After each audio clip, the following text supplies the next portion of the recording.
$1,000 or you get to spend the day with me. Which are you choosing? I won't be offended.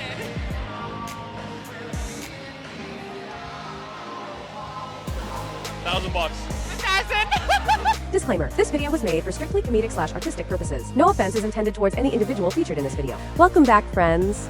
Today you'll find out what flowers and the worst dates have in common, how reading books can lead to breakups, and much more. But first, don't forget to like and subscribe. Let's dive in.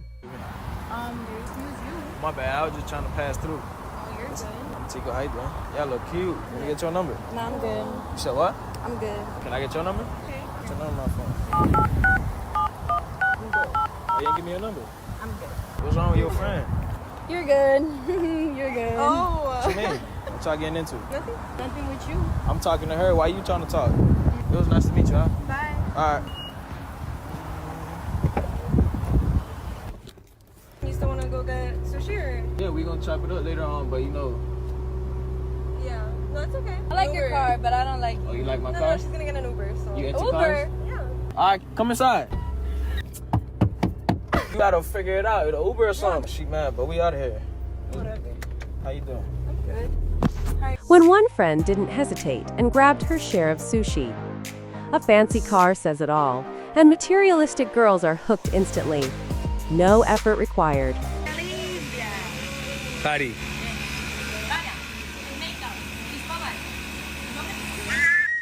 Adios makeup. Oh damn, you Jack, bro. You ever do anything fun with that big ass? If I ever got big, I'll just do dumb, scare pigeons. Like I'll do dumb. Like yo, if I was big as you, I just walk into Starbucks and there was like a long ass line. I just walk in, I'm like I'm next, and just walk. Because dude, if I was in line and that big motherfucker did that, I'd be like, I guess his next. Like this guy loves lattes, so I can get it. What do you do for work, man? Security. Yup, there we go. You do security too? You know, like Taekwondo? You don't know not one move. So what happens if some pops off? Why are they paying you? You're just a whistle that's a human. You get $21 an hour. Excuse me? Do you believe in love at first sight, or should I just walk by again? What? Do you believe in love at first sight, or should I just walk by again? Just walk. You don't believe in love at first sight? Don't wear such a nice suit again. All men are good for is to provide. It maybe make me laugh every now and then, but I think I'm funnier, so. Men do a lot. Men created this table, them chairs, they fight in the wars for us. Women do that too. Who? What woman do you ever see a microwave on woman, the fuck construction up. worker, a woman on the skyscraper building cleaning the windows? Do you ever see a woman I've fixing never- a car? Women choose to be in different, like, easier job titles. Teachers. Teaching's not easy. It's a very safe, easy job. Men don't really have a choice. They have to do these hard jobs because who else is going to do it? We're not going to actually choose to be an electrician. We're just not. If you had to choose between being an electrician or being an at-home wife, you're going to be an at-home wife and get taken care of. We all know. The truth everyone needs. Men work hard just so that some girl can claim she's not meant for work but only for love. And men's society gives her that chance. On to the next video. Be so quick to let me take you on a trip. Let me take you on a trip. Pay a bill. Pay a bill. Pay a bill. No, I don't want to go to Miami. They just increased my health insurance. When I was 23 years old, I had my own car, my own apartment, and I was just recently single because of that with my ex-girlfriend. It was this chick that would be at this stop I would go to multiple times a week, and every time I would go there and she was working, I would always catch her staring at me. We talk up, you know what I'm saying, I get her number, blah, blah, blah, blah. I shit you not, the first conversation, this chick was like, hey, you know, I got all of this stuff. This is around Christmas time. I got all of this stuff on layaway for my son. You know, are you going to help me get it out? Stop it. If you was to cheat on me, how would you do it? So I probably would, I'll probably wait till you go to the gym, and then I'll probably just tell him to come over. Then I'll kind of throw the Google in the bathroom, and then make it dark so you just think that it's dark in the house. And then I would, just bring him here. I wouldn't bring him to bed though. That's a little disrespectful. I'll just bring him on the couch or something. Sure. And then, yeah. You didn't even try to act like you wouldn't do it. You just got straight to yapping. Now you kind of making me believe that that's something that you would really do. All right. Can I ask you the same question? No, I don't want. I know. We're not cool no more. Why can't Ash? If you wouldn't do it on our bed, what would you do? Like the carpet or something. You ain't once look at me in my eyes. That's bad. Why would you disrespect me? What? I didn't disrespect you. Why wouldn't you just say that no? Like why wouldn't you just say no? I've seen 1,000 other couples do the same thing, and they all say I wouldn't do it. I wouldn't do it. But you literally just went into detail. But I wouldn't do it. Well, yes, you would. No, I wouldn't. Stop putting things in my mouth. Flowers on the first date? No. Why not? It's an overinvestment. There you go. It's an overinvestment. You're going to creep her out. Trust me, I've done this now with men from over 30 countries, from all around the world, hundreds of them, and it serves no purpose to bring flowers to the date ever. You can do that on your 1-year anniversary. You will just creep them out. What's wrong with flowers? Spending a month's salary on a restaurant meal is fine, but gifting a delicate bouquet for romance?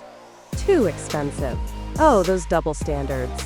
Well, you can't eat flowers, can you? Babe, if you were given only 6 months of life, what would you do? Probably move in with your mom. With my mom? Yeah. Why? 'Cause it would feel like a very long time, those 6 months. What is the narcissistic type of behavior that you would see that led you to diagnose him as a narcissist? Like saying like, oh, post this or else like you don't love me, you know? He verbatim said that? Not love me, but like say like, oh, like why aren't you like posting this? Like, you know, like. Did everybody at the table notice what she just did? You said, if you don't post this, you don't love me. Like not love me, but like oh, like no affection towards me. Like you're not showing any affection. Like. But there's a big difference between a man saying, if you don't do this, it's proof that you don't love me, and a man saying, if you don't do this, this is perhaps an example of you not caring. I think that's a big difference. Probably I think we need to be misinterpreted. very precise in Yeah. our language here, but go on, continue. So Andrew was asking what he did that was narcissistic.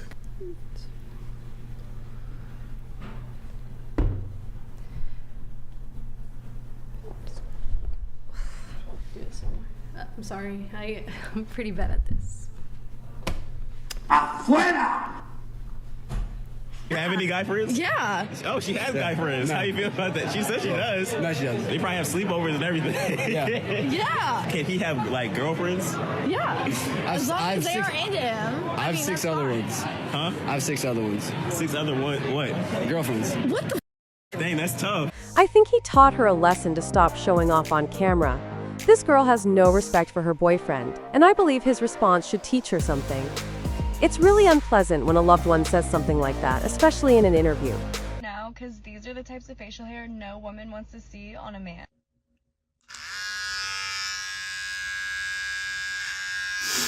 Bryn, I'm thinking about shaving off my mustache.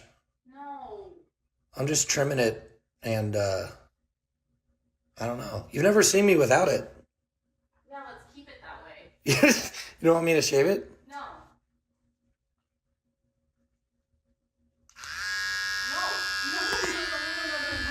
It's a bit.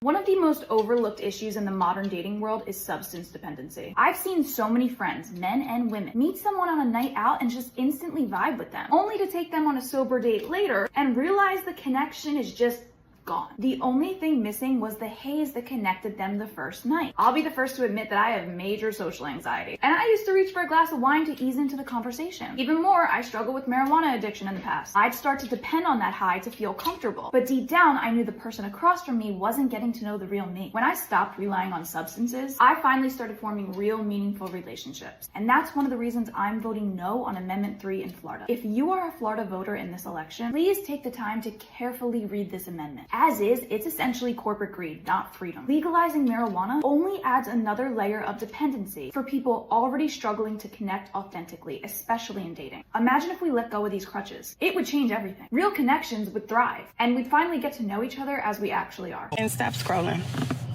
How you doing? You know, did anybody tell you good morning? Did anybody tell you have a great day? If not, I'm doing it. Good morning, handsome. Have a great day. I think we are so caught up in making sure everybody is good, and we just expect the men to hold their own with nobody to lift them up. I don't like that. I'm a girl's girl, but I love my man. You know what I'm saying? I'm raising 2 boys that will one day be men. So oftentimes I think, like, how can I lift them up? How can I encourage them? And that's how I want to treat the men in my life. Good upbringing is key to success. I really hope her sons grow up to be decent men and meet equally wonderful women. Next clip.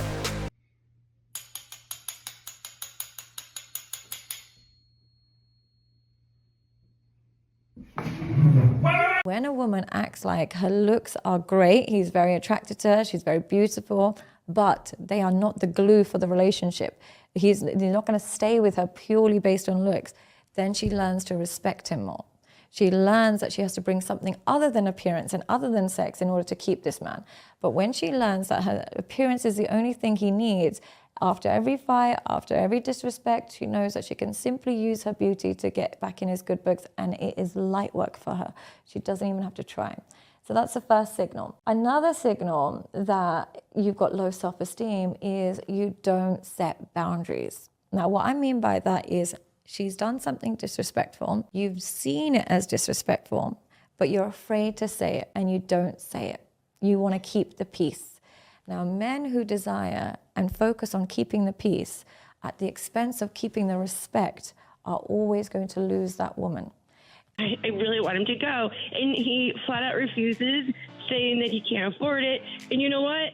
After all of this, like, really, if he can't afford to go to this wedding with me, I really don't know if I can afford to remain in this relationship with him. I can't afford to go to another country. This wedding's coming up. It's my best friend's wedding. I am in it. I'm a bridesmaid. Oh, wow. And my boyfriend's not in the wedding, but I really want him to go. And he flat out refuses, saying that he can't afford it. And you know what? After all of this, like, if somebody's not willing to pay for at least, like, their half of this vacation, like, I don't know if I want to be in a relationship with them. Yeah, it's a destination. This wedding is in the Dominican Republic. This wedding is in another country. I can't afford to go to another country. This isn't my best friend. That's true. And I'm not flying to another country paying thousands of dollars. I want her to have a good time. I understand that you want them there, but I'm sure there's going to be others that can't have their significant other with them, right? You know what I'm saying? So isn't it okay to go single and let Jamie save that money for another trip? Really, if he can't afford to go to this wedding with me, I really don't know if I can afford to remain in this relationship with him. You know what I really can't stand about dating at this big age of 39? Look, I'm grown. Like, I'm about to be 40 over the hill grown, right? Why are we still talking about virtue or body count like that matters? Like, I am dating a bunch of divorcees who cheated on their wife, who have multiple children by multiple partners, me included. That's no shade. Why are y'all acting brand new? We are sifting through the clearance rack of fucking love looking for a partner, and you want to talk about virtue. She's got to be demure. She's got to be mindful. I'm not. He's going to think you're... BGHFGH. This is precisely why men choose younger partners. Listening to all this resentment is unbearable. The older a woman gets, the more bitterness and pain she carries from her life.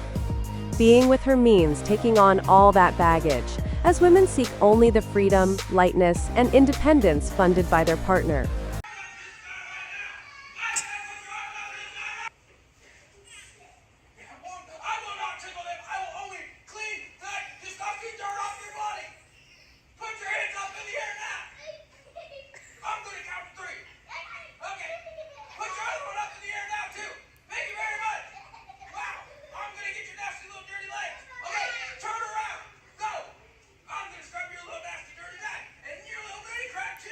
Do you understand?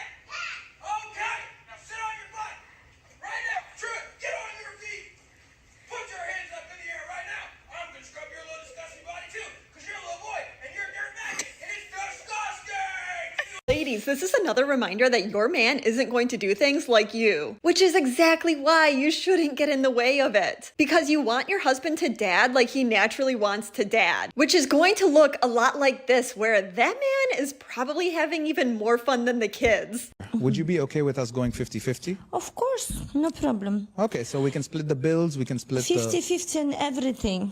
Yeah. 50-50, you give me 50% your property, 50% your salary, 50% all you own, no problem. And the bill, no problem, I pay 100%. That's not the way that it works, because this is 50-50, what you told me. yeah, but I meant like for the rent, like, you know, I meant for groceries. What rent? You need to buy me an apartment. Well, yeah, we could discuss about that, but then what about what I'm bringing to the table? What do you bring to the table? I will protect you. I don't need protection. I'm a Russian. I can provide for you. Provide, okay, 50% all you have, it's mine. I meant more so like I can make you laugh. So yeah, you do with things you say 50-50, you make me laugh. My boyfriend never wants to watch series with me. What's your favorite show? Your boyfriend doesn't want to watch that? What does he do instead? Reading. Ugh. Where are you from? Germany. I got a very German solution. Burn all the books. You'd think she'd be happy that her boyfriend reads, but even this hobby doesn't satisfy her. A man should spend all his time making money, period. Women don't see men's hobbies any other way. Let's check out the next video. I was speaking with a girlfriend the other day about divorce, and she was asking me when was one of the first signs that I knew something was wrong with my marriage. And I have this memory so heavily imprinted on my brain, I can still feel it to this day, and it sounds so weird. It was the middle of the night, we were both asleep, and in the middle of the night, my ex, while he was asleep, grabbed me from behind for a spoon hug in bed. It was like one of those really good big bear hugs in bed. And that sent me like electricity through my body. I have never in that marriage experienced such joy than when he hugged me in that moment. And he was asleep and he wasn't doing it intentionally. And that joy and elation carried me through the week. I was walking on cloud 9 because of that hug. And I kept thinking about it, and I started thinking, like in hindsight, obviously, why am I so excited about a simple hug when he was unconscious? That's how little I had the affection that I needed. And it kind of clicked. I was like, that tiny little absolute nothing moment ended up being the best thing in my marriage that week. And that incident is what made me start kind of taking inventory of my relationship and taking a really hard look at it and realizing all the holes that were in my marriage. Okay, calm down. I did not divorce him because of a hug. It was years after that we ended up getting divorced. But it was just one of those things that kind of started getting my brain thinking. We all kind of have those domino moments, don't we? Where something happens that makes us start thinking about all of these other things that we need to be thinking about. Like you've woken up and you can now actually see your relationship for what it is. Anyways, it's such a random moment, but I've never forgotten that feeling. And it's different for everyone. Everyone has one of those first aha moments, and it's usually something really small. So if you're watching this is your reminder to go and hug and kiss your partner and tell them how much you love them. Okay, love you, bye. Stop trying to disillusion her with your money, your resources, your ability to buy her roses and all that dumb stuff. That's not dumb. Disillusion me, baby, all day. What has that gotten you? Where are they? Nothing. Exactly. So stop doing it. You're wasting your money. You're wasting your time. Let me tell you, a lot of my homegirls are going out with you because they are bored. They don't have nothing to do. They're not over the other dude. Okay. Somebody else in Vegas or New York hasn't hit her back yet, so she's going out with your stupid. Jenny better eat the up. She kind of got up. I've been there, so stop taking her out on dates. And what do you do to get to know them? Don't buy her anything. Don't spend a dime. Don't spend a nickel. Don't spend a penny. And if she is unwilling to go there with you, don't go out with her. You're in my guts, then I'm in your business. So. And if you're in my wallet, then you're in my kitchen. Where the is my Parmesan chicken? Yes, it would be nice if women sometimes tried doing what their ancestors did, except for the past few decades.